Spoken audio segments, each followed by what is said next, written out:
Hi నమస్కారం. రాఖీ పండుగకు చంద్రగ్రహణం పడుతోంది. ఈ మాట వినగానే గుండె గుబిల్లుమంటుందా? పండుగ రోజు గ్రహణం అరిష్టమా? మరి అన్నయ్యకు రాఖీ కట్టొచ్చా లేదా కడితే ఏమవుతుంది? అసలు ఈసారి పండుగ జరుపుకోవచ్చా? ఇప్పుడు తెలుగు రాష్ట్రాల్లోని ప్రతి ఇంట్లో కూడా ఇదే సందేహం, ఇదే ఆందోళన. సోషల్ మీడియా చూడగానే రకరకాలైనటువంటి పోస్టులు కనిపిస్తున్నాయి. కొందరేమో అసలు కట్టొద్దు అంటున్నారు, మరికొందరేమో ఏమీ కాదంటున్నారు. ఈ కన్ఫ్యూజన్లో అసలు నిజమేంటి? మీ మనసులో ఉన్న ఈ భయాలన్నింటినీ, ఈ అనుమానాలన్నింటినీ దూరం చేయడానికే ఈ వీడియో. కంగారు పడకండి. గ్రహణం గురించి పండితులు ఏమంటున్నారు, పంచాంగం ఏం చెప్తుంది, అన్నింటినీ స్పష్టంగా వివరించి 2026లో రాఖీ కట్టడానికి అసలైనటువంటి శుభ సమయం ఏదో వివరంగా నేను చెప్తాను. అందుకే ఈ వీడియోని ఎక్కడ కూడా స్కిప్ చేయకుండా చివరిదాకా చూడండి. అలాగే ఇంకా మన మహర్షి భక్తిపీఠం ఛానల్ ఎవరైనా సబ్స్క్రైబ్ చేసుకోకపోతే దయచేసి సబ్స్క్రైబ్ చేసుకోండి. పక్కనే ఉన్నటువంటి బెల్ ఐకాన్ కూడా ప్రెస్ చేయండి. ఇక వీడియోలోకి వెళ్దాం. ప్రతి ఏటా కూడా శ్రావణ పౌర్ణమి వచ్చిందంటే చాలు అన్నా చెల్లెళ్ళు, అక్కా తమ్ముళ్ళు ఇళ్లల్లో పండగ వాతావరణం అయితే కనిపిస్తూ ఉంటుంది.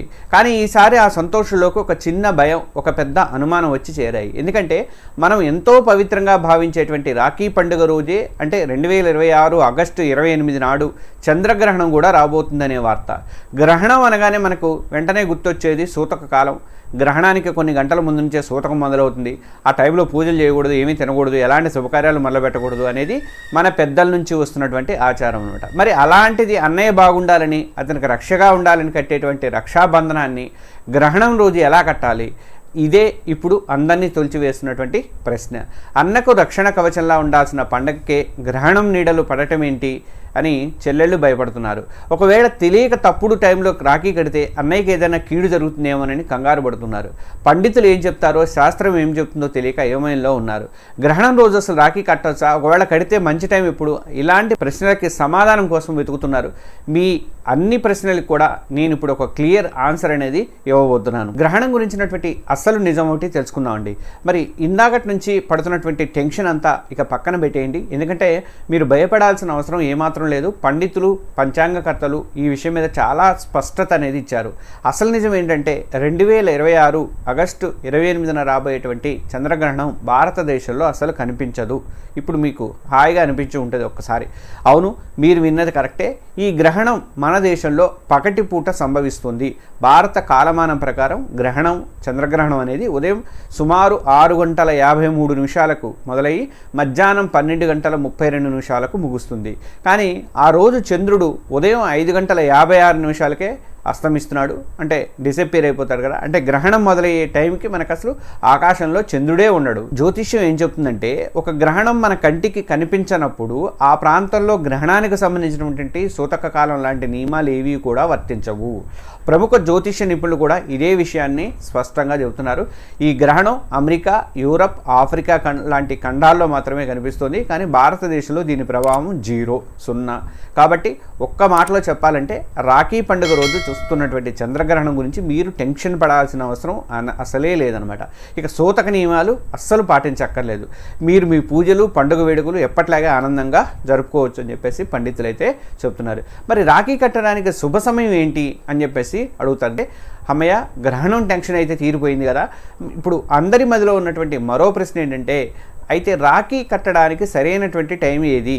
పండితులు చెప్పిన అసలు శిష్యులైనటువంటి శుభ సమయం ఎప్పుడో చూద్దాం. ఇప్పుడు 2026లో రక్షాబంధన్ పండుగను ఆగస్టు 28 శుక్రవారం రోజే జరుపుకోవాలి. పౌర్ణమి తిథి ఆగస్టు 27 గురువారం ఉదయం 9 గంటలకి మొదలై ఆగస్టు 28 శుక్రవారం ఉదయం 9:45 ముగుస్తుంది. మన సాంప్రదాయం ప్రకారం ఏంటంటే, సూర్యోదయానికి ఏ తిథి ఉంటే అదే లెక్క కడతారు. కాబట్టి ఆగస్టు 28నే రాఖీ పండుగ అనేది చేసుకోవడం అనేది శాస్త్ర సమ్మతం అనమాట. ఇక అసలు విషయానికి వస్తే, రాఖీ కట్టడానికి శుభముహూర్తము ఆగస్టు 28 శుక్రవారం రోజున ఉదయం 5:57 గమనించండి. ఆగస్టు 28 శుక్రవారం రోజున ఉదయం 5:57 నుంచి ఉదయం 9:48 వరకు, ఉదయం 5:57 నుంచి అంటే 6 గంటలకు ఒక 3 నిమిషాలు తక్కువ, ఉదయం 9:48 వరకు, దాదాపు 10 గంటల వరకు అనమాట. 10 గంటల కంటే ముందు ఒక 10 నిమిషాల ముందే. ఇలా అత్యంత శ్రేష్టమైనటువంటి సమయం ఇది. ఈసారి మరో అద్భుతమైన విషయం ఏంటంటే, రాఖీ కట్టడానికి అశుభంగా భావించేటువంటి భద్రకాలం అందరూ పాటిస్తారు, భద్రకాలం గురించి అడుగుతారు కంపల్సరీగా. అందుకే భద్రకాలం అనేది ఆగస్టు 27 రాత్రితోనే ముగిసిపోతుంది. కాబట్టి ఆగస్టు 28 ఉదయం అంతా ఎలాంటి దోషం లేనటువంటి మంచి సమయం అండి. ఈ ఉదయం ముహూర్తంలోనే రాఖీ కడితే సోదరుడికి ఆయురారోగ్యాలు ఐశ్వర్యం సిద్ధిస్తాయని చెప్పేసి పండితులు చెప్తున్నారు.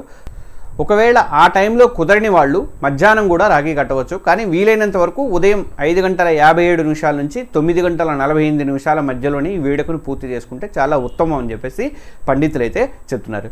ఇక రక్షాబంధనం వెనుకున్నటువంటి అసలైన అర్థం ఏంటనేది మనం ఒక్కసారి చూద్దాం. మంచి ముహూర్తం చూసి రాఖీ కట్టేసి అయిపోయింది, పండగ అయిపోయింది అనుకుంటే మాత్రం కాదు. ఆ దారం కట్టడం వెనుక ఉన్న అనుబంధం విలువను, ఆ పవిత్రతను కూడా మనం మనసులో నింపుకోవాలి.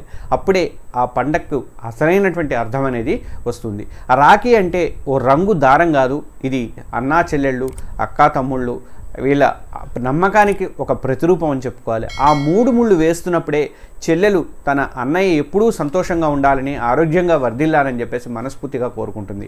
ఆ రాఖీని కట్టించుకున్న అన్న చెల్లికి జీవితాంతం నేనున్నాను అని ఒక భరోసా ఇస్తాడు. ఇది కేవలం దారంతో ముడిపడినటువంటి బంధం కాదు, ప్రేమ, నమ్మకం, బాధ్యతతో పెనవేసుకున్నటువంటి బంధం అన్నమాట. మహాభారతంలో శ్రీకృష్ణుడి వేలికి గాయమైనప్పుడు ద్రౌపది మరో ఆలోచన లేకుండా తన పట్టు చీర కొంగు చించి కట్టి కడుతుందనమాట. దానికి బదులుగా కురుసభలో ఆమెకు అవమానం జరుగుతున్నప్పుడు శ్రీకృష్ణుడు అక్షయమైనటువంటి వస్త్రాలను అందించి ఆమె మానాన్ని కాపాడాడు. రక్షాబంధనానికి ఉన్నటువంటి శక్తి అదనమాట. అందుకే ఈ పండగకి ఇచ్చేటువంటి బహుమతి విలువైనది కాకపోవచ్చు, కానీ దాని వెనుక ఉన్న ప్రేమ ఎంతో విలువైనదని గుర్తుపెట్టుకోండి. మీ సోదరి ప్రేమగా తెచ్చినటువంటి రాఖీని ఆప్యాయంగా కట్టించుకోండి. మీ అన్నయ్యకు రాఖీ కట్టి నుదుట బొట్టు పెట్టి ప్రేమగా స్వీట్ తినిపించండి. ఆ క్షణంలో మీరు పంచుకునే ఆనందమే నిజమైనటువంటి పండగ. ఆధునిక కాలంలో బంధాల విలువ గురించి కూడా మనం ఒకసారి మాట్లాడుకుందాం. నిజమే, ఈ ఉరుకు పరుగుల జీవితంలో మనం ఎన్నో విలువైనటువంటి బంధాలను కోల్పోతున్నాం. ఒకప్పుడు రాఖీ పండుగ అంటే కుటుంబం అంతా ఒక చోట చేరేది, ఊర్లకు వెళ్ళిపోయేవాళ్ళం మనము.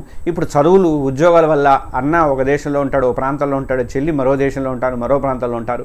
చేతిలో ఉన్న ఫోన్లో మనల్ని ప్రపంచాన్ని దగ్గర చేస్తున్నాయి, కానీ పక్కన ఉన్నటువంటి మనుషుల్ని మాత్రం దూరం చేస్తుంది. మనలో ఎంతోమంది ఫోన్లో హ్యాపీ రాఖీ అన్నయ్య అని మెసేజ్ పెట్టి వీడియో కాల్లో ముఖం చూసి సరిపెట్టుకుంటున్నాము. ఈ పండుగ ఒక ఫార్మాలిటీగా మిగిలిపోతుందా? ఒక్కసారి మనల్ని మనమే ప్రశ్నించుకోవాలి. టెక్నాలజీ అనేది మనల్ని కలపడానికి ఒక వంతెన లాంటిది కావాలి, కానీ బంధాల స్థానంలో అది భర్తీ చేయకూడదండి.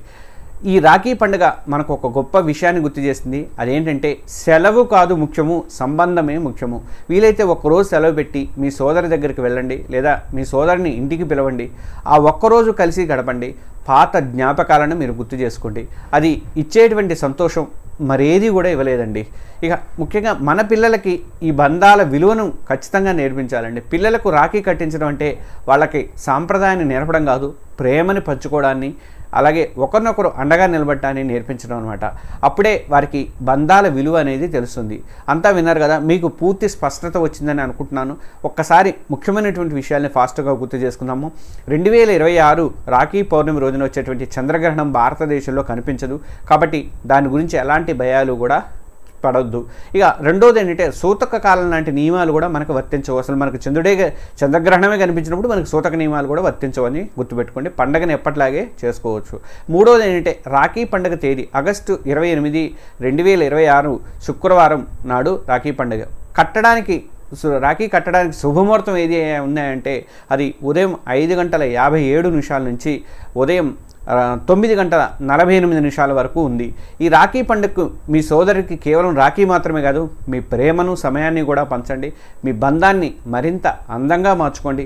ఈ సమాచారం మీకు ఉపయోగపడింది అనిపిస్తే దయచేసి ఈ వీడియోను మీ స్నేహితులు, కుటుంబ సభ్యులతో పంచుకోండి. వాళ్ళ మనసులో ఉన్నటువంటి కంగారును కూడా మీరు దూరం చేయండి. ఇలాంటి మరెన్నో మంచి విషయాల కోసం మన ఛానల్ని ఇప్పుడే సబ్స్క్రైబ్ చేసుకోండి. చాలామంది సబ్స్క్రైబ్ చేసుకోవట్లేదు. దయచేసి హిందూ బంధువులంతా కూడా సబ్స్క్రైబ్ చేసుకోండి. మీ అందరికీ ముందుగానే రక్షాబంధన శుభాకాంక్షలు. సర్వే జనా సుఖినో భవంతు. జై శ్రీరామ్, జై హనుమాన్.